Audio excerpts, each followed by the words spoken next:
Hello, good evening. Welcome to News Hour on GBC24 and GTV. My name is Shelley Annan. Coming up, wildfire destroys cash, food and high-tension poles in the Bunafu region. Taxi driver to be rewarded by the police for helping to arrest armed robbers. And in the U.S., President Barack Obama to remain neutral in Democratic Party's presidential election. These and more to expect in this news hour. Wildfire has destroyed a cash, food and high-tension poles in the Tyne and German districts of Bunafu region. Reports say 29 communities are in total darkness. Our Bunafu regional correspondent John Sam Arthur joins us with an update. Hello, good evening, John. Hello. Now, how did this happen and when did this happen? It was earlier today in the morning. My information I've gathered suggests that the fire started from a point in the German North district, close to Sampa, and spread for kilometers, all the way to the Tyne district. And I've heard that what was destroyed, the main story from this fire is the cashew plantations that have been affected. The German North and the Tyne districts are all noted for cashew production. Indeed, Bunafu is the leading producer of cashew in the country, and I hear miles and miles of plantations, were destroyed by the fire, along with some electric poles. But luckily, the communities in the area were not affected, and so no human beings have been displaced, whilst property, household properties and the like have not also been affected. But largely, what is making the people very sad is the destruction of huge swathes of cashew plantations. Now, John, what is the fire department saying about this incident? Well, they are yet to ascertain the cause of the fire, and they have been promised that maybe tomorrow, Tuesday, they would have been able to identify what caused the fire. But this is no news, because in Bunafu, at this time of the year, the fires are rampant, especially in the northern reaches of the region. Talking about German North, Tyne, Banda district, Istanbul North and South, Asubu, Prime, and then Senate districts. These are fire-prone areas. The fires are and even the south, like Sunyane, Goto, Tanoso, and other places, also been affected. It's not as bad as the northern areas. Fire at times, because it burns for so long. It burns in a vast area. So the officers are saying that they need time to really ascertain the cause of the fire. There were reports that 29 communities are in total darkness. Has power been restored to some of the communities?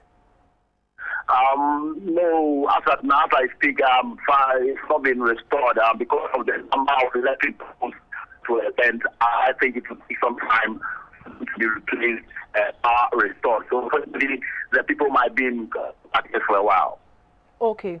The Harmattan is still quite severe. Are there indications that the education on keeping safe is going on well, and has it been intensified in your area, considering the fact that we have 30 fires already on record this year?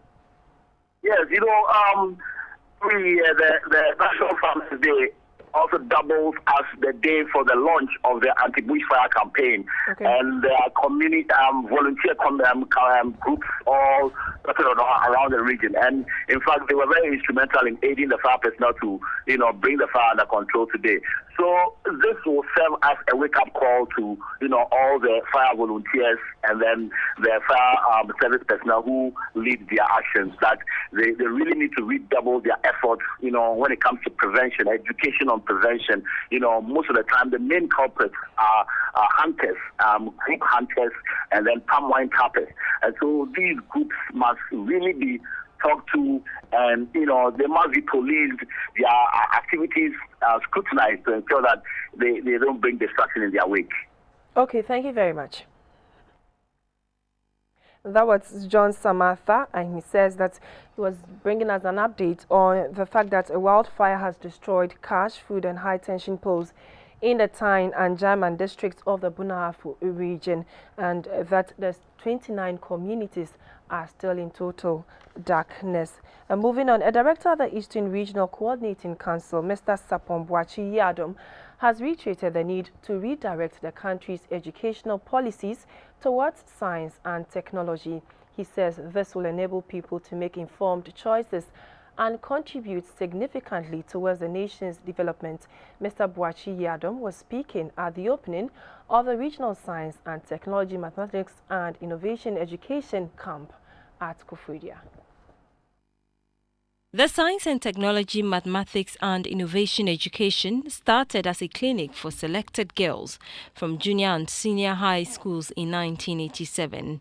The idea is to demystify the study of science and unearth talents among the youth for creative thinking and effective application of concepts learnt in schools. The 2015 STMIE clinic for junior high schools had to be rescheduled to January 2016 due to delays in the disbursement of funds by the various assemblies. 470 pupils from selected junior high schools from 22 municipal and district assemblies took part in the science clinic. The Eastern Regional Coordinator of Science and Mathematics, Madam Margaret Enyuna Majo, lauded successive governments for supporting the STMIE clinics. She said experienced teachers were selected to take the pupils through various topics in biology, physics, chemistry and mathematics. The prefect of the camp, Ms. Sarah Ansuma Asari, appealed to stakeholders in education to support them with teaching and learning materials. A director at the Eastern Regional Coordinating Council, Mr. Sapon Boachi Yadom, urged organizations and institutions to contribute resources to sustain the science clinic. It requires our collective effort as a nation to redirect our educational policies towards science and technology. The diversification should aim at providing adequate funding and getting talented people in the envisaged areas to man our tertiary institutions. Winners of innovative projects exhibited as part of the camp were awarded. The first position went to the Akwetia GCDLA JHS, who designed a potato battery connected in series to power a LED bulb. Koforidua Trinity Presby JHS came second with their automated security light and fence wire using relay timer. The third place went to St. Peter's Anglican JHS in Koforidua. They used sawdust to make beautiful beads. A taxi driver whose effort has helped in arresting armed robbers who attacked a worker of the cantonment branch of Kuala on her way to deposit money at the bank is to be rewarded by the police administration. He will also have his car, which was damaged in the process, repaired free of charge. Yesterday, 2 robbers attempted to rob the lady, but a taxi driver, whose name is yet to be given, gave the 2 a chase and knocked them down. The taxi driver will be awarded for his bravery. On the line is the Greater Accra Regional Police Public Relations Officer, ASP Ifia Tenge. Good afternoon. Good evening, madam. Good evening, madam. Have any more people been arrested in connection to this incident? Good evening and good evening to your viewers. Yes, regarding what you have just narrated, so far the police have been able to arrest 4 persons, including one Gilbert Sabuti, 36-year-old man who is the shopping mall supervisor at Kuala Cantonment branch. So all the 4 persons are presently with the police and are assisting police in investigation. Okay, and so far, what really is the issue? Besides what we read, what will be their fate, the fate of the suspects arrested? Yes, with regards to the issue, that was yesterday around 10 a.m. The police had information that a lady had been attacked, robbed, and also shot by some unidentified gunmen on motorbike around Cantonment near the American Embassy area. And the taxi cab driver who witnessed the incident and in an attempt to prevent the robbers from absconding or escaping, crossed them with his taxi, making them or causing them to fall in the process and also leading to their subsequent arrest. So as I speak to you, the lady is in a good condition now and she's receiving treatment at the hospital. The gentlemen that was the robbers who were on the motorbike, they also sustained some sort of injuries, and they are also being attended to at the hospital. And they mentioned Gilbert Sabute, 36-year-old man, who happened to be the supervisor of the Kuala Mall at the Cantonment branch for masterminding the whole robbery activity. So he, another one person by name Do Ahiataku, also a 28-year-old man, and he also happens to be a security officer or security man at the Acacia construction firm, also a nearby construction firm to this Kuala Mall. So they have all been apprehended, and they are assisting police in investigation. We, however, want to commend this taxi driver for the level of bravery, valor, and bravado he exhibited in ensuring that these suspects are arrested. And with regards to the damage of the vehicle, the police is going to take the cost of all repairs and also reward him accordingly. Thank you very much. Okay. We've been speaking to the Greater Accra Region Police Public Relations Officer, ASP Ifya Tengen. And now moving on, at a conference of accountants at Takwa in the Western region, the focus was on their role in developing education in Ghana. The professionals were reminded of the importance of being morally upright and applying ethical principles in their line of work. The chief accountant at the Ghana Education Service, Mrs. Nade Thompson, encouraged them to improve on their skills to effectively manage resources. The Association of Educational Accountants Ghana is made up of all accountants within the Ghana Education Service. Formed about 30 years ago, the association has played a significant role in the development of education in the country. The association works towards protecting the welfare of its members and ensuring regular training for them to upgrade their skills. The Western Regional Chapter of the association has a membership of over 200. This year's conference was under the theme, The Development of Education in Ghana, the Role of the Accountant. Some of the topics discussed included the preparation of annual financial statements, ethical and professional behaviors, and the implication of audit reports on the work of the educational accountant.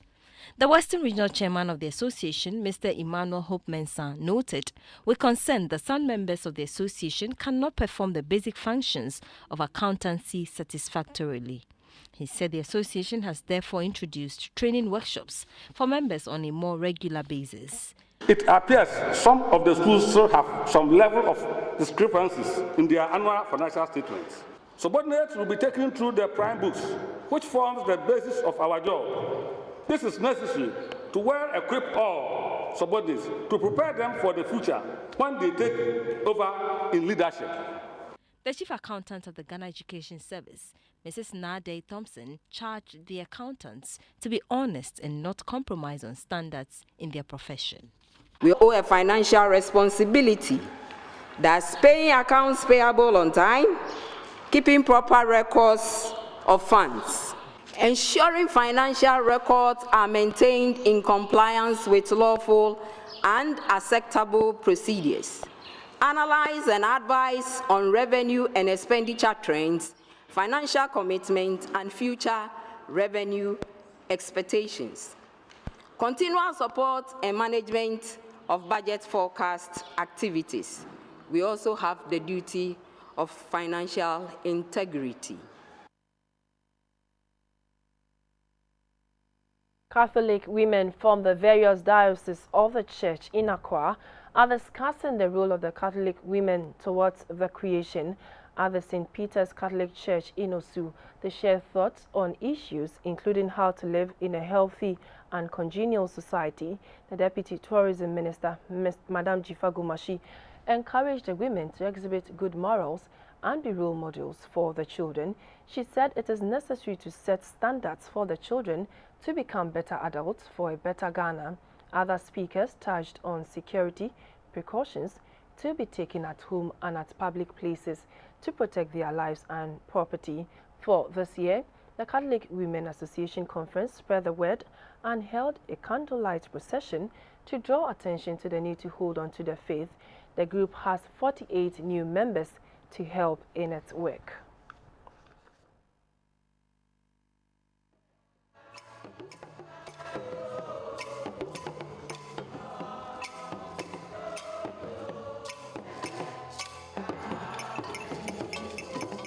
It should be enough that every day is church. Every day we live as Christians. I'm guilty. You are guilty. Perhaps Father is guilty too. I don't know.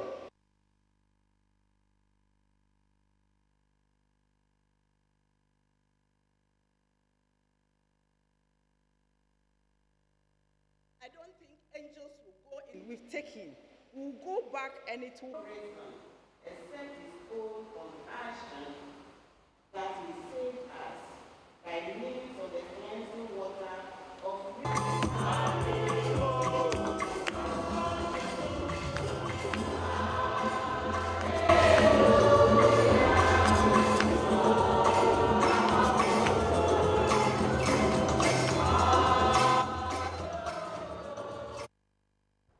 Ministers of the Presbyterian Church of Ghana are being encouraged to preach about peace and the need to avoid acts that can lead to electoral violence. At the National Ministers Conference of the Presbyterian Church of Ghana in Kumasi, the focus was on the church's responsibility, especially in this election year.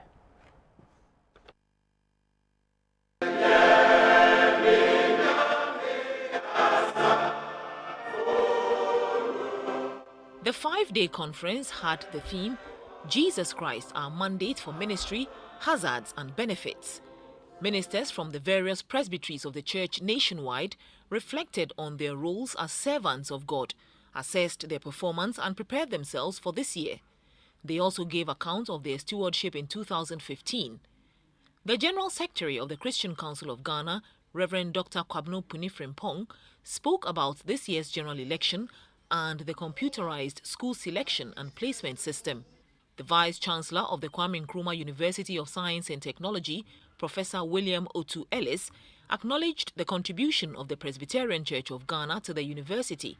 The moderator of the General Assembly of the Presbyterian Church of Ghana, Right Reverend Professor Emmanuel Mate, urged the media to maintain their integrity by upholding the truth at all times and being responsible in their reportage. The president of the Presby Ministers Conference, Reverend Dr. Jonathan Aite Mensah, said Presbyterian ministers should be at the forefront of the fight against corruption.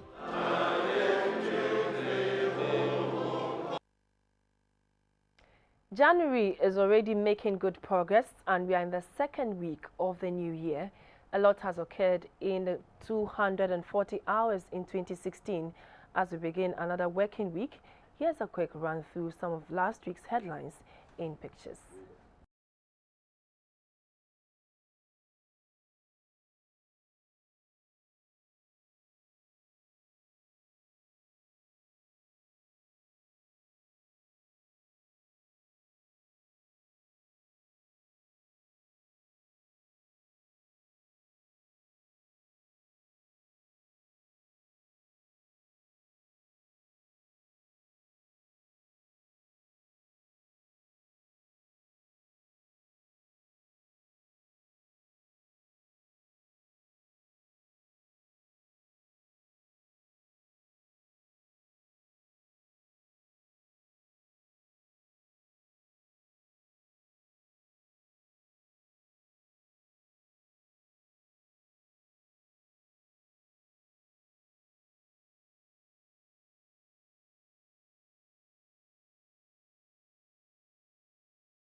We have more in this package. Please stay with us.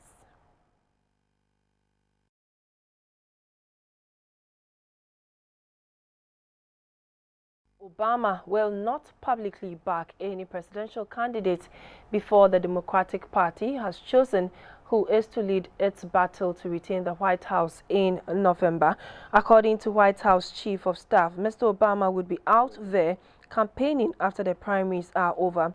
Polls appear to favor Hillary Clinton for the nomination. Vermont Senator Bernie Sanders is also in the running. The other remaining contender for the Democratic Party nomination is Baltimore Mayor and former Maryland Governor Martin O'Malley. The process of nomination for Democrats and Republicans begins in February with the Iowa caucus.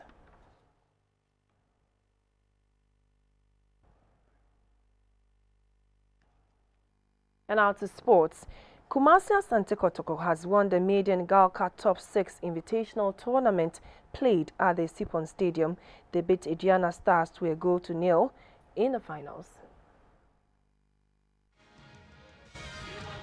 Ediana Stars clashed with Kotoko in the finals after both sides recorded a win and a draw in their two matches. The 16th competition had league winners Ash Gold, Brekum Chelsea, Mediama and Azofo participating. Ediana Stars should have scored in the first half after they were awarded a penalty, but they failed. 2 minutes gone, Ediana Stars have a penalty, and they could potentially pick up the lead here. Referee Afo, look at the ball, dinked Elvis Opoku. And it wasn't intentional. Where was the obstruction? Well, and it's been saved by Forianchi. Saka hardly misses. Back from the break, Kotoko were also awarded a penalty and they scored. Penalty to Kumasi Asante Kotoko. To go past Yakubu Mohammed. This was the first incident.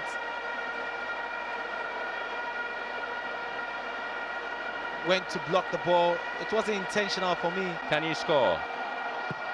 And he scores! He placed it on top of the roof there. Kotoko defended gallantly to lift the trophy. News reaching GBC24 Sports Desk has it that the president of the United Coaches Association of Ghana, Godwin Niza Nikoti, popularly called Coach Alloway, has passed on. The respected Ghanaian boxing trainer previously handled Azuma Nelson, Joshua Clotte and Joseph Agbeko. Coach Alloway, 56, business in the sport. GBC24 learnt that his recent ill health was the reason he was unable to man Joshua Clotte's corner in the ex-world champion's recent loss in the George Red Tiger Ashi. Reports say he passed on at his residence near the Atamils High Street in Accra at about 5 p.m. on Saturday.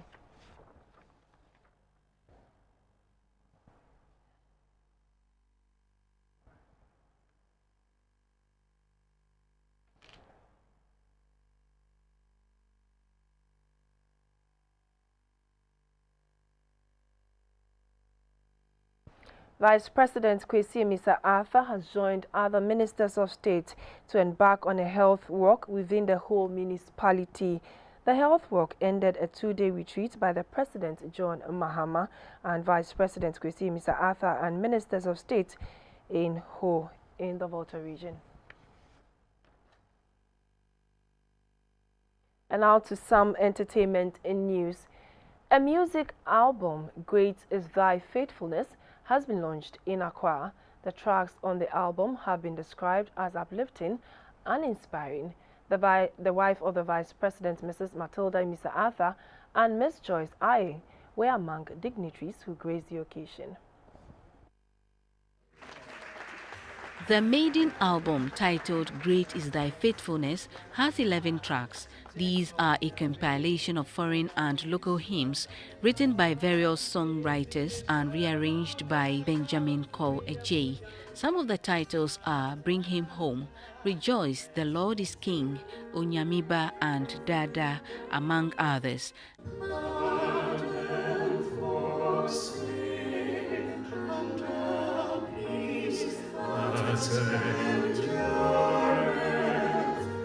The musician Mr. Benjamin Kowe J., who worships at the Christ the King parish, started singing in the church choir at age 12. He says a good voice is not enough, but the lyrics of a song make the most impact on listeners. I've thought of it long ago that one day I'd like to do my own thing.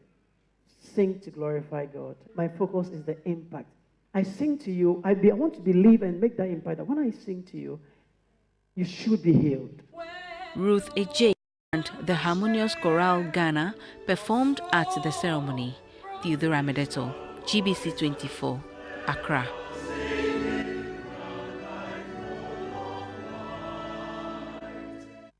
We now go for the weather reports.